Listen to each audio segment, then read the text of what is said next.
मैं वीणा जैन, विषय भूगोल कक्षा 12th की तृतीय क्रियाकलाप में क्रमशः आगे मैं सेवाओं के बारे में चर्चा करूंगी। सेवाएं विभिन्न स्तरों पर पाई जाती हैं, यानी विभिन्न स्तर से, यानी कोई निम्न होता है और कोई उच्च होता है। सेवाओं में कुछ सेवाएं उद्योगों को चलाती हैं और कुछ लोग होते हैं, और कुछ उद्योग और लोग दोनों द्वारा चलाई जाती हैं। तो जैसे परिवहन तंत्र है, इसमें क्या होता है, उद्योग भी होते हैं और लोग भी होते हैं।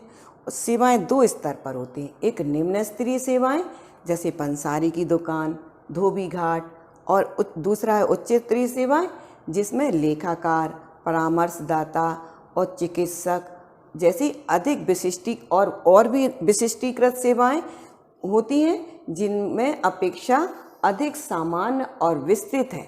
सेवाएं भुगतान पर सकने वाले व्यक्तिगत उपभोक्ताओं को उपलब्ध होती हैं, मतलब जो अब पैसा भुगतान करता है उसी ही सेवाओं का लाभ प्राप्त होता है। माली, धोबी, नाई मुख्य रूप से शारीरिक श्रम करते हैं। अध्यापक, वकील, चिकित्सक, संगीतकार और अन्य मानसिक श्रम करते हैं। तो ये उनके प्रकार हो गए कि किस प्रकार की सेवाएं हैं। अनेक सेवाएं अब नियमित हो गई हैं।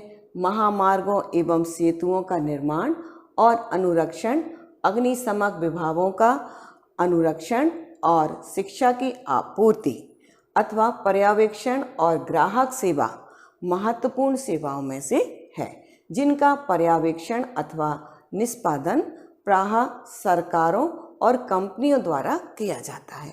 शिक्षक का काम कौन करता है? सरकार के द्वारा या बड़ी बड़ी कंपनी के द्वारा होता है। राज्य और संघ विधान ने परिवहन, दूरसंचार, ऊर्जा और जलपूर्ति जैसी सेवाओं के विपणन के पर्यवेक्षण और नियंत्रण के लिए क्या किया है? देखो ये चित्र में आपको बताया जा रहा है ना।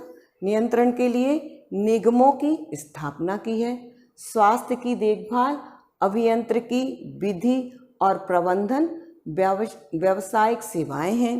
मनोरंजनात्मक और प्रमोद सेवाओं की स्थिति बाजार पर निर्भर करती है। मल्टीप्लेक्स, मतलब इसका मतलब है जो मनोरंजन चीज़ होती है वह अपनी आय जितनी अधिक होगी तो लोग मनोरंजन में जाना पसंद करेंगे, और जब आय नहीं होगी तो लोग मनोरंजन सेवा पर उतना खर्च नहीं करेंगे। मल्टीप्लेक्स और रेस्तराओं की स्थिति केंद्रीय व्यापार क्षेत्र CBD के अंतर अथवा निकट हो सकती है, जबकि गोल्फ कोर्स ऐसे स्थान पर बनाया जाएगा जहां भूमि की लागत CBD की अपेक्षा कम होगी, यानी खेल से संबंधित चीज़ होगी तो उसे दूर स्थापित किया जाएगा, और जहां पर रेस्तरां खाने पीने की चीज़ होगी उन्हें नगर के पास में जहां लोग जनसंख्या होगी वहां पर स्थापित किया जाता है।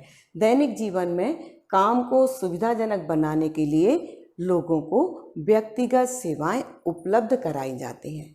कामगार रोजगार की तलाश में ग्रामीण क्षेत्रों से प्रवास करते हैं, और प्रवास यानी एक स्थान से दूसरे स्थान पर जाते हैं और अकुशल होते हैं।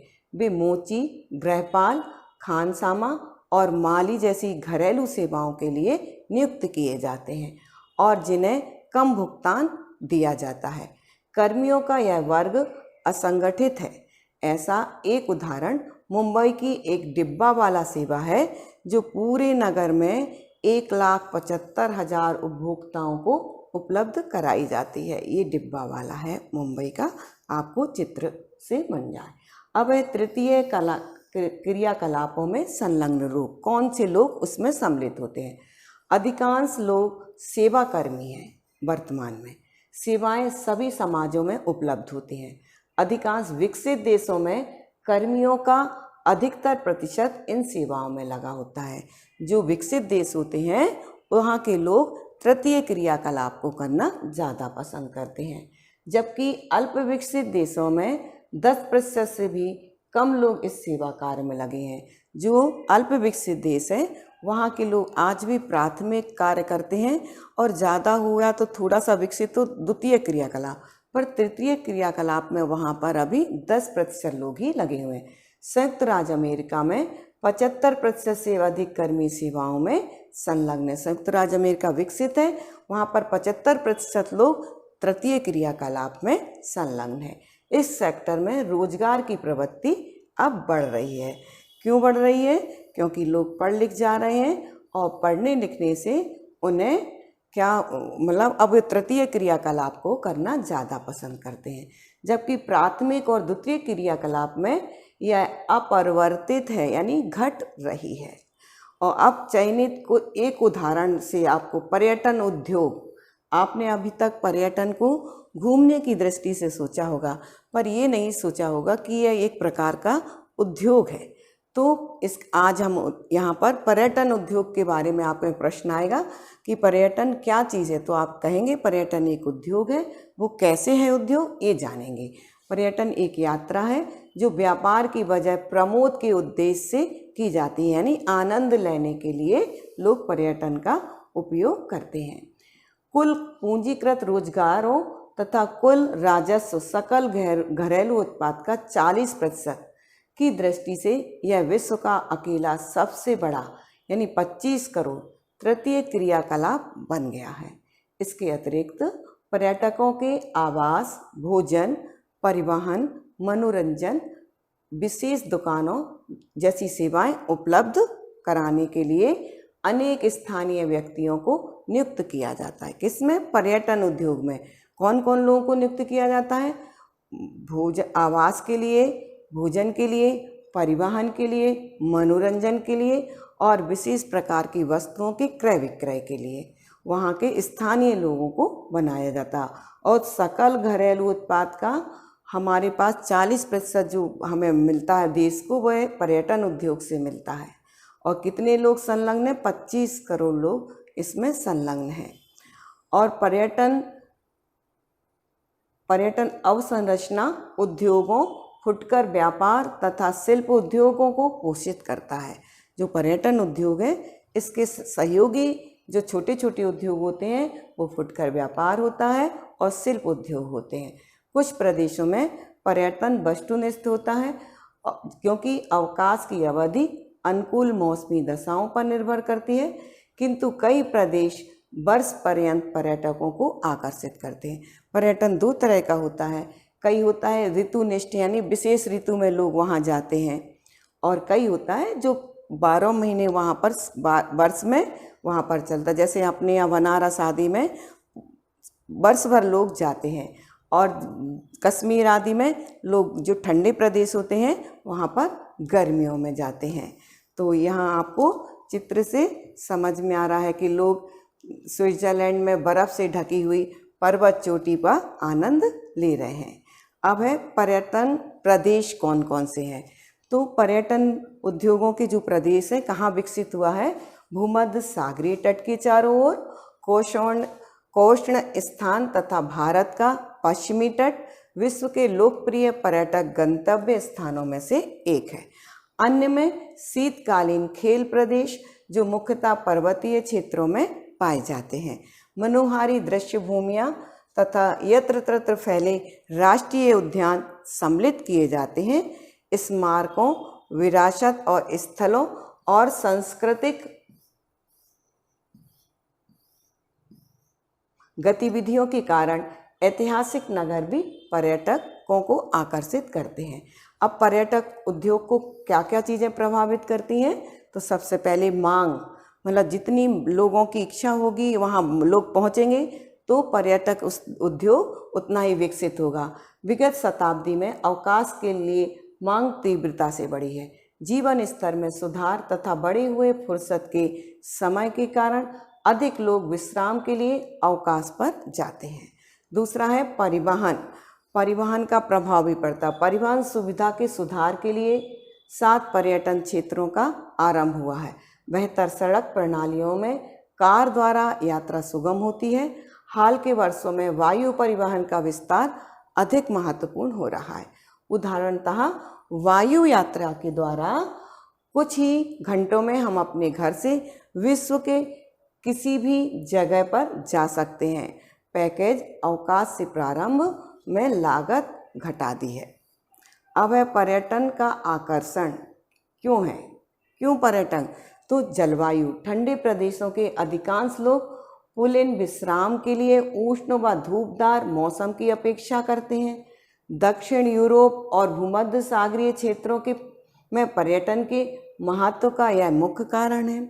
अवकाश के शीर्ष मौसम में यूरोप के अन्य भागों की अपेक्षा भूमध्य सागरीय जलवायु में लगभग सतत ऊंचा तापमान, धूप की लंबी अवधि और निम्न वर्षा की दशाएं होती हैं।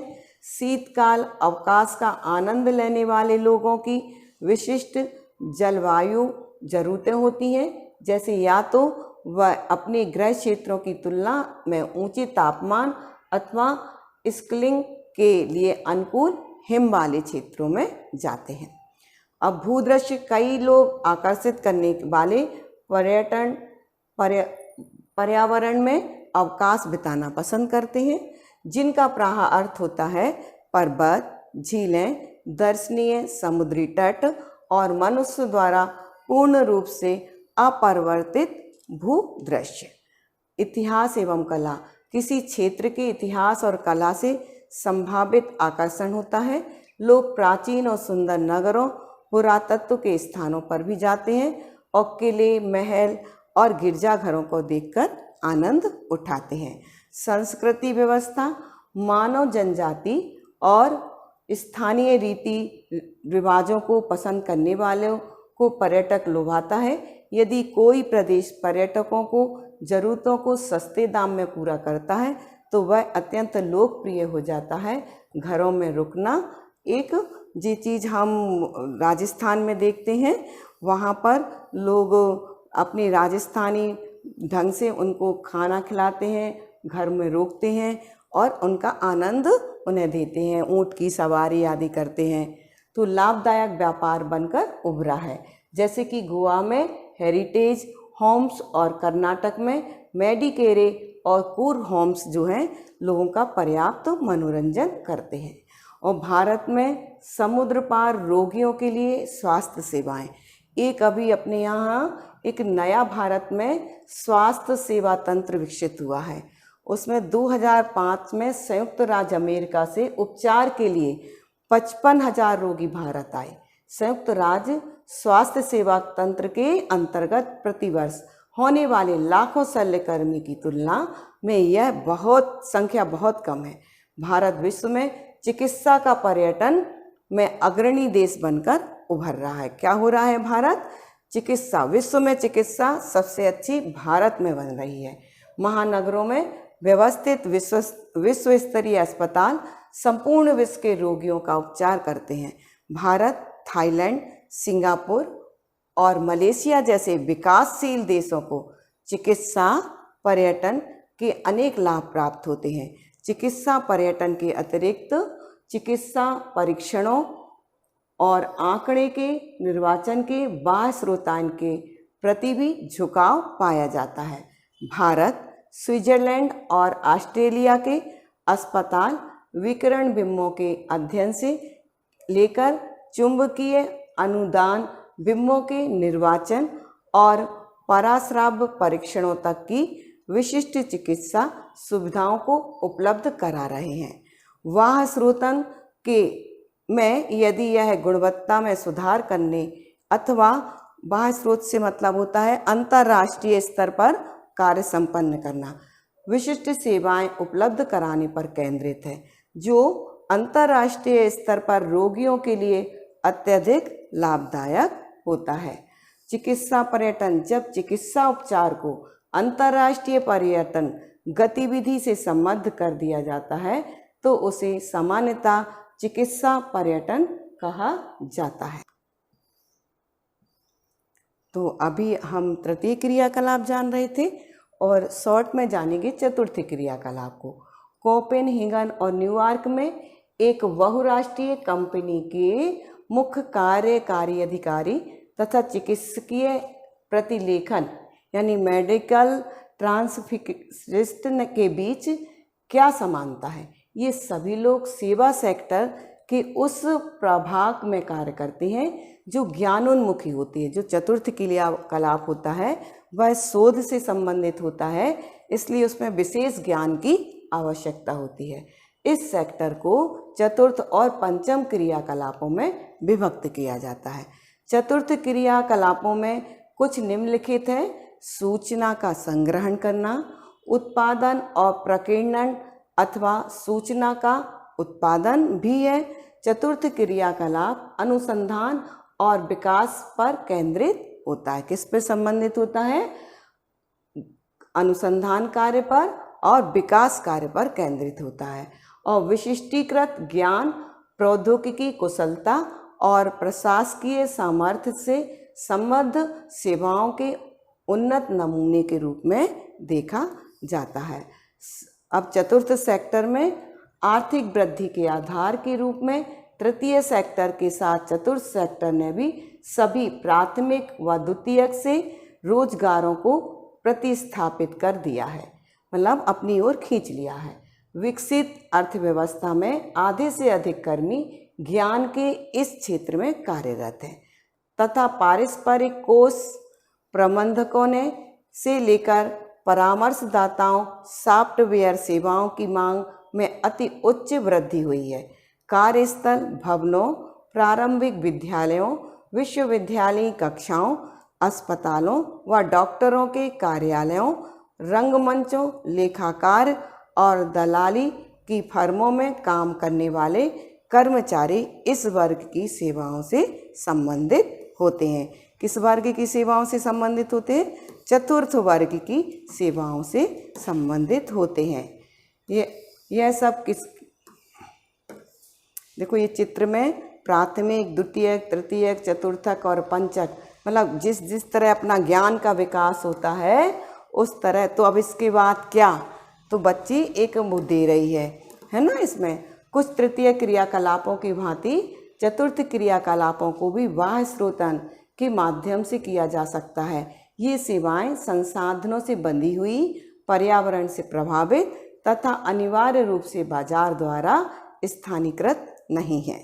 पंचम क्रियाकलाप उच्च स्तर के निर्णय लेने और नीतियों का निर्माण करने वाले पंचम क्रियाकलाप को निभाते हैं। जैसे सरकार के जो सलाहकार होते हैं प्रधानमंत्री के, वह कौन सा कार्य करते हैं? वो पंचम क्रियाकार कार्य करते हैं।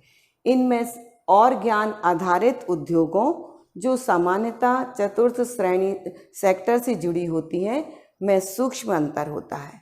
और पंचम क्रियाकलाप में वे सेवाएं आती हैं जो नवीन एवं वर्तमान विचारों की रचना करते हैं। वर्तमान में भारत में जो शिक्षा की नीति परिवर्तित की गई है वो पंचम क्रियाकलाप वाले लोगों द्वारा सोच विचार और मंथन कर प्रस्तुत की गई है। इनके पुनर्गठन और व्याख्या, आंकड़ों की व्याख्या और प्रयोग तथा नई प्रौद्योगिकी के मूल्यांकन पर केंद्रित होती है। प्रायः इन्हें स्वर्ण कालर कहा जाता है। जो योजनाएं बनाते हैं उन लोगों को स्वर्ण कालर वाला कहा जाता है। ये व्यवसाय तृतीयक सेक्टर का एक और उपविभाग है जो वरिष्ठ व्यावसायिक कार्यकारियों, सरकारी अधिकारियों, अनुसंधान वैज्ञानिकों, वित्त एवं विधि परामर्शदाताओं इत्यादि की विशेष और उच्च वेतन वाली कुशलताओं का प्रतिनिधित्व करते हैं। और उन्नत अर्थव्यवस्था की संरचना में इनका महत्व और इनकी संख्या में कहीं अधिक होता है। इस प्रकार हमने आज आपको तृतीय क्रियाकलाप, चतुर्थ क्रियाकलाप और पंचम क्रियाकलाप के बारे में जाना। एक बाह्य स्रोतान शब्द आया है, इसको जान लो। ये होता है जो अंतर्राष्ट्रीय स्तर पर कोई भी कार्य संपन्न होता है उसे बाह्य स्रोतान कहते हैं। भारत, चीन, पूर्वी यूरोप, इजराइल, फिलीपींस और कोस्टारिका में बड़ी संख्या में कॉल सेंटर खुले हैं। इससे इन देशों में नए काम उत्पन्न हुए जो अंतर्राष्ट्रीय स्तर पर उन देशों में से आ रहा है, वहाँ सस्ता और कुशल श्रम उपलब्ध है। ये उत्प्रवास वाले देश भी हैं और बाह्य स्रोतान के द्वारा काम उपलब्ध होने पर इन देशों में से प्रवास कम हो सकता है।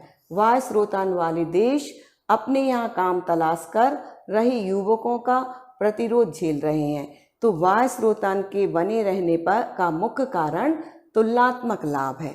पंचम सेवाओं की नवीन प्रवृत्तियों में ज्ञान प्रक्रमण, बाह्य स्रोतान और होम शोरिंग है जो होम सोरिंग से मतलब है घर में बैठकर कार्य करना। वाह स्रोतान का विकल्प है ज्ञान प्रकरण बाह्य स्रोतायन उद्योग व्यवसाय। प्रक्रमण बाह्य स्रोतायन से भिन्न है क्योंकि इसमें उच्च कुशल कर्मी सम्मिलित होते हैं। यह सूचना प्रेषित ज्ञान की वाह स्रोतान है। ज्ञान प्रकरण बाह्य स्रोतान कंपनियों को अतिरिक्त व्यावसायिक अवसरों को उत्पन्न करने में सक्षम है। ज्ञान प्रकरण बाह्य स्रोतान के उदाहरणों में अनुसंधान और विकास क्रियाएं, ई लर्निंग, व्यवसाय अनुसंधान, बौद्धिक संपदा अनुसंधान, कानूनी व्यवसाय और बैंकिंग सेक्टर आते हैं। और इस प्रकार हमने, और बाह्य स्रोतान का अर्थ होता है ठेका होना देना, दक्षता को सुधारने और लागतों को घटाने के लिए जब हम किसी ऐसे देश के लोगों को कार्य सौंप देते हैं उसे हम इस सेक्टर में सम्मिलित करते हैं। इस प्रकार हमने, और ये कार्य अपने भारत में और अफ्रीकी देशों में यहाँ सस्ते लोग मिल जाते हैं और अपना कार्य विदेशों का संपन्न करते हैं और उन्हें रोजगार प्राप्त होता है। तो तृतीय क्रियाकलाप, चतुर्थ क्रियाकलाप और पंचम क्रियाकलाप का सरल भाषा में आपने कक्षा 12वीं का अध्याय का ज्ञान प्राप्त किया। धन्यवाद।